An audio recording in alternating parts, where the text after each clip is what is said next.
Building airplanes is hard. Building large airplanes is harder than building small airplanes. Building large airplanes that are competitive in the global marketplace is the hardest of all. Currently, there exists an effective duopoly between the American company Boeing and the pan-European company Airbus for the manufacture of commercial passenger aircraft.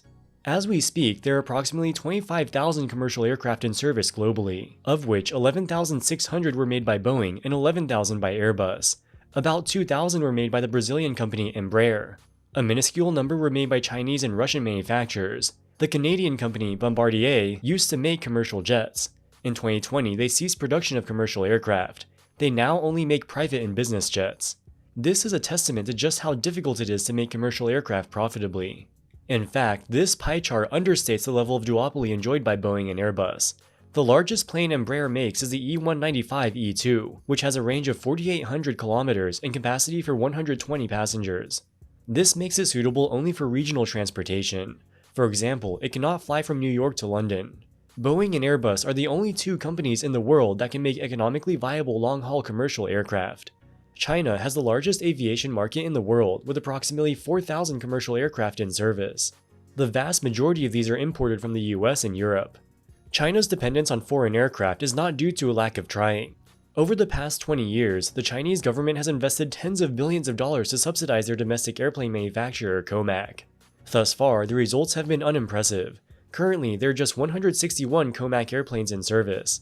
But if everything goes to plan, COMAC may be on the verge of an inflection point. To the great excitement of aviation enthusiasts, the COMAC C919 made its first commercial flight in May of 2023. The C919 is China's answer to the Boeing 737 and Airbus A320. To date, only 19 have been delivered to a handful of state-owned Chinese airlines. COMAC claims to have orders for 1,000 C919s, which will fulfill over the coming years. But there's a big difference between just having 1,000 orders and actually delivering 1,000 planes. In this video, we'll answer 3 questions. Why is it so difficult to make commercially viable passenger jets? How has COMAC attempted to do this? And does COMAC have any hope of breaking the Boeing-Airbus duopoly? China has built civilian aircraft for a long time, although not with very much success. The first modern airplane they made was a 52-seat turboprop airplane called the Xi'an Y7, which entered service in 1984. But this airplane wasn't designed in China. It was a license-built version of the Ukrainian Antonov An-24, which entered service in the Soviet Union in the early 1960s. By the time the Xi'an Y7 entered service in the 1980s, it was already obsolete and was a commercial failure. Only about 100 units were produced, with the majority being purchased by the Chinese Air Force for use as transport planes. The failure of the Y7 showed that China was still a long way off from being able to produce civilian aircraft that are even remotely viable. In the 1970s, China restored diplomatic relations with the United States. This had massive implications for the country's civil aviation. Chinese airlines were now able to import Boeing jets such as the 707. Now that they can import modern aircraft, the need to develop domestic manufacturing was no longer acute. In the 1980s, China also started importing planes from Airbus. 40 years later, the situation remains largely the same. Chinese airlines are still almost completely reliant on imports from Boeing and Airbus. So why is it so hard to produce commercial aircraft domestically? From a purely technical perspective, China can absolutely produce aircraft on its own. We know this because they have over 3,000 military planes of various types, the vast majority of which were built domestically. But military aircraft have very different requirements from civilian aircraft. Military aircraft need to perform various functions in a wartime scenario. Cost and efficiency are only of secondary importance. Military planes tend to be far less fuel efficient and require far more maintenance than their civilian counterparts. For example, the US Air Force's C-17 cargo plane can hold a maximum of 134 passengers. According to the Department of Defense, it costs $19,000 per hour to fly. We don't have data for Chinese military cargo planes, but they probably have similarly high operating costs, if not greater. For comparison, a Boeing 737 can hold more passengers and only costs about $8,500 per hour, including both fixed and variable costs. So why is it so much cheaper? A civilian passenger plane just needs to get you from point A to point B, while satisfying the minimum safety standards set by regulators. All of the innovation is focused on reducing the operating costs as low as possible. This involves making fuel-efficient engines, as well as standardized and robust parts that are easy to maintain. Boeing and Airbus have a huge head start, and their efficiency is constantly improving. While a lot of defense contractors could make civilian airplanes, it might take them a few decades of research and development to match the operating efficiency that Boeing and Airbus have today. And by the time you're ready, Boeing and Airbus will have released new planes that are more efficient still. There's also a chicken and egg problem. If you make an inferior airplane that's less fuel efficient than Boeing or Airbus, no airline will buy it, so you have no revenue to reinvest into R&D. There's only one way to overcome this problem: government subsidies on an extreme scale. China has a massive state-owned enterprise called the Aviation Industry Corporation of China, or AVIC. AVIC is a diversified aerospace company that develops both military and civilian aircraft. In 2008, the Chinese government decided to spin off the civilian portion of AVIC into a separate company called the Commercial Aircraft Corporation of China, or COMAC. COMAC is still owned and controlled by the government, but it is a separate entity from AVIC. There were two reasons for this. Having COMAC be an independent company gives the central planners in Beijing more direct control over it. Also, as a civilian company, COMAC is able to purchase high-tech components from American and European suppliers.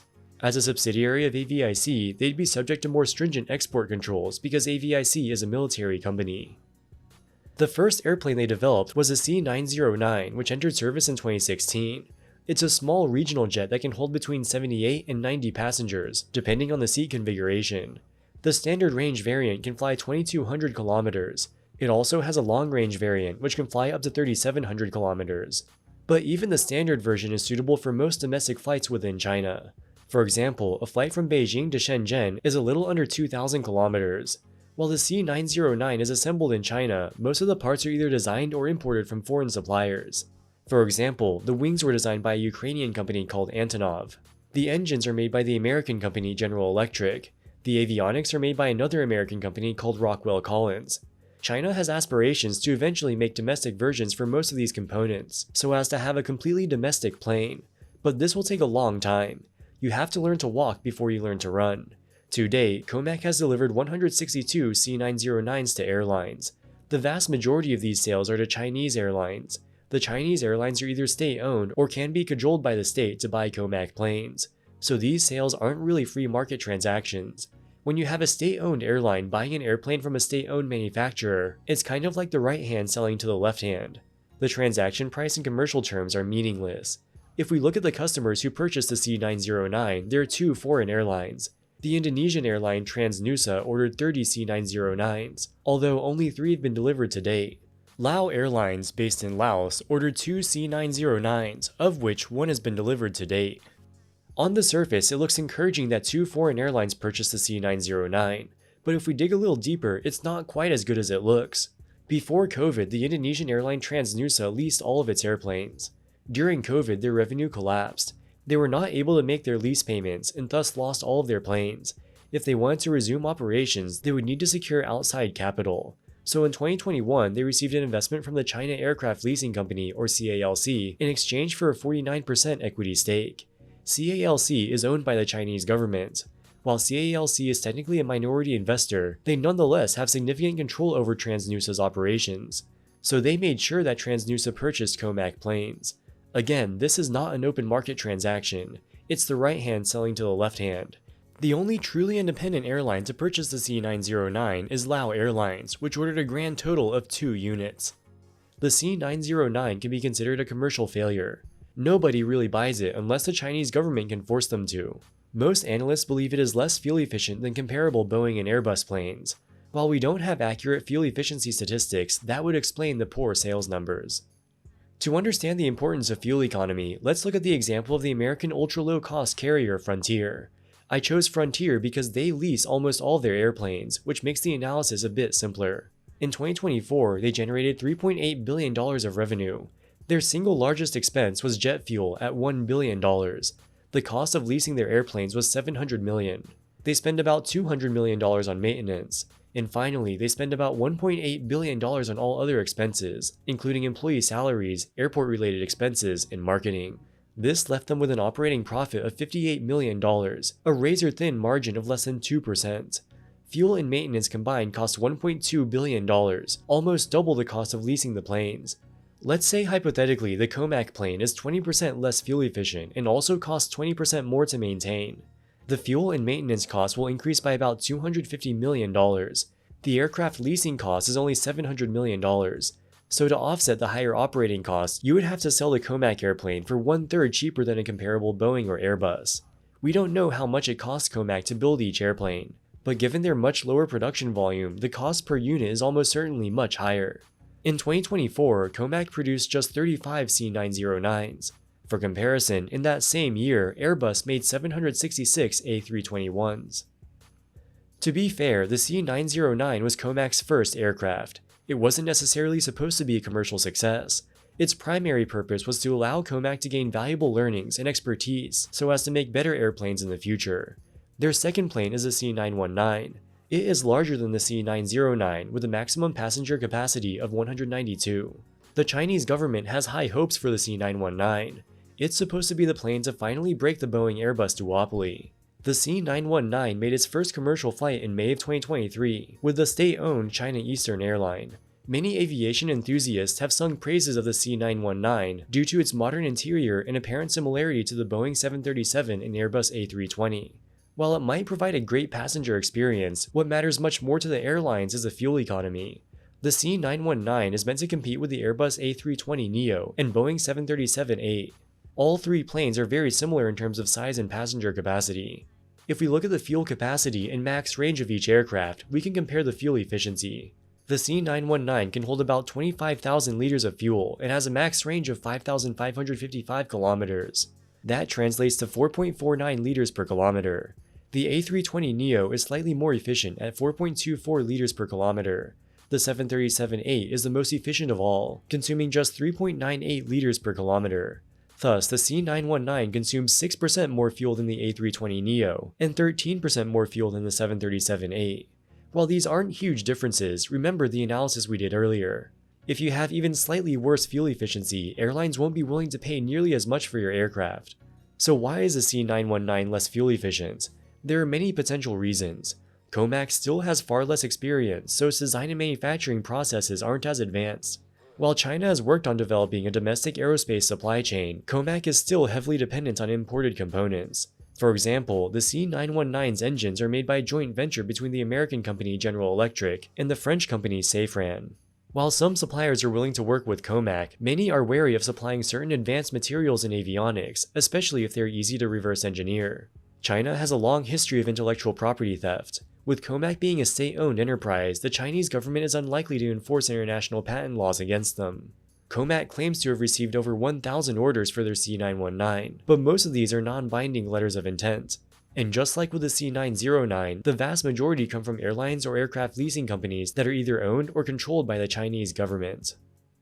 COMAC has indeed made massive advances over the past 20 years, but this has come at an exorbitant cost. COMAC's finances are opaque, but the company is believed to be operating deeply in the red. The Center for Strategic and International Studies estimates that the Chinese government has provided $49 billion of direct funding to the company since inception. This actually understates the level of government support. You also need to consider the massive indirect support provided by the state-owned airlines. They almost certainly would not have purchased these planes in a free market environment. China has made civilian aerospace a key strategic priority, so will likely continue to fund COMAC despite the high cost. In the West, if an airline buys an airplane that's even 10% less fuel efficient than its competitors, it won't be able to compete and will go bankrupt. Competition pushes ticket prices down to the point where they can't cover the cost of an inefficient plane. In the domestic Chinese market, the situation is different. The government can force all of the state-run airlines to buy the same COMAC planes, thereby creating a level playing field. The cost will be passed on to the consumer. If Chinese consumers have to pay 10% higher ticket prices for domestic flights, it's not great, but it's also not the end of the world. Remember that China has the largest civil aviation market in the world, with almost 4,000 planes and counting. COMAC has orders for 1,000 airplanes. The domestic market can certainly soak up 1,000 new planes, perhaps over the next decade. In the beginning of this video, we posed the question, can COMAC break the Boeing Airbus duopoly? The answer is probably yes, but only within China.